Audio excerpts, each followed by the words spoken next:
Dewan Pembina Universitas Mahendradatta sekaligus Senator DPD RI, Sri Gusti Ngurah Arya Wedakarna MWS 3, menyambut kedatangan delegasi International Educational Technology World Conference atau ETWC Rabu malam di Istana Manca-Warna Tampak Siring Gianyar. Konferensi yang pertama kali digelar di Indonesia ini berperan sebagai media untuk bertukar pikiran tentang teknologi pendidikan.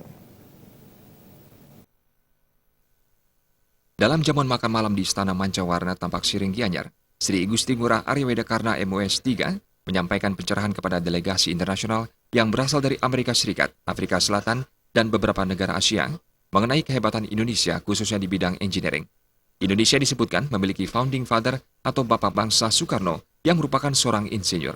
Insinyur Soekarno mampu membangun gedung-gedung megah yang sanggup bertahan sampai ratusan tahun. Arya Wedakarna berharap ke depan pendidikan di Indonesia semakin berdaulat dan banyak generasi muda yang mampu menjadi insinyur yang berkompeten. Bahwa dalam jamuan makan malam ini di Soekarno Center kita ingin memberikan suatu pencerahan kepada delegasi internasional terkait dengan betapa hebatnya Indonesia, terutama dalam dunia keinjineran. Karena kita punya founding father, Bapak Dr. Insinyur Soekarno adalah seorang insinyur yang bisa membangun gedung-gedung hebat, yang bisa membangun gedung-gedung yang tahan ratusan tahun.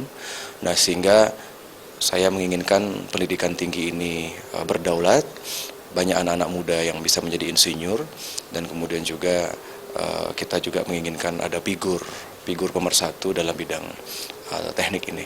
Dan itulah Dr. Insinyur Soekarno sebagai peraih 26 gelar Dr. Honoris Causa. Profesor Emeritus Dr. Atwi Suparman mengatakan, Education Technological World Conference pertama kali diselenggarakan di Indonesia dan dinilai istimewa karena berlangsung di Bali.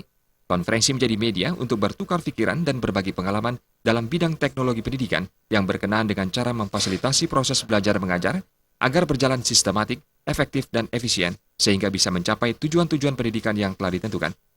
Ini dimaksudkan untuk kita bertukar pikiran, berpatungan pengalaman dan keahlian dalam bidang teknologi pendidikan, yaitu bidang yang berkenaan dengan cara bagaimana memfasilitasi proses belajar mengajar supaya sistematik, efektif, dan efisien bisa mencapai tujuan-tujuan pendidikan yang diharapkan.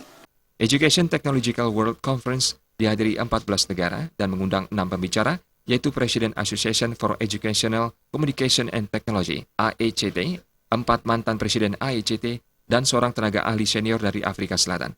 Sebanyak 250 makalah berbahasa Inggris dipresentasikan dalam ajang ini. Setelah dinilai secara khusus, ditetapkan 30 makalah terbaik yang kemudian diberikan penghargaan. Sebagai tindak lanjut atas penyelenggaraan Education Technological World Conference, 70 hingga 100 makalah terbaik akan dimuat dalam berbagai jurnal dan buku yang diterbitkan di Amerika Serikat. Selanjutnya, AICT yang bermarkas di Amerika Serikat sepakat menjalin kerjasama dengan 4 universitas di Indonesia, yakni Universitas Negeri Jakarta, Universitas Terbuka Undiksa, dan Universitas Mahendradatta. Agus Subiana dan Indra Wijaya, Bali TV.